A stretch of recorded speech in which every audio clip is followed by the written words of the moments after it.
तो वर्ड के अंदर हम ब्लैंक पेज को कैसे रिमूव करते हैं, अभी यहाँ पर हम देखेंगे। ये टोटल 4 पेजेस है हमारे पास।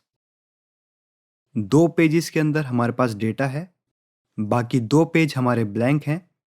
तो इन 2 पेज को हमें रिमूव करना है। तो इसको रिमूव करने के लिए सिंपल हम बिल्कुल लास्ट शीट के अंदर आ जाएंगे।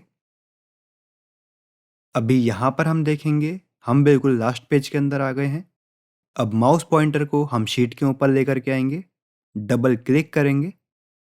अब शीट के अंदर ये पॉइंटर हमको शो होने लगेगा।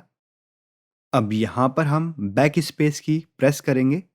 जैसे ही हम बैक स्पेस की प्रेस करने लगेंगे तो ये ऊपर की तरफ शिफ्ट होने लगेगा। अब यहाँ पर हमको बस बैक स्पेस की प्रेस करते रहना है। यहाँ पर आप देखेंगे हम थर्ड पेज के ऊपर आ गए हैं। यहाँ पर भी हम बैक स्पेस की प्रेस करते हैं तो यहाँ पर हम देखेंगे अब हम सेकंड पेज के ऊपर आ गए हैं। दोनों पेज हमारे रिमूव हो गए हैं। तो ये सबसे सिंपल वे है ब्लैंक पेजेस को रिमूव करने का। अब फाइल को हम सेव कर देंगे तो नेक्स्ट टाइम ब्लैंक पेजेस हमको वापस शो नहीं होंगे।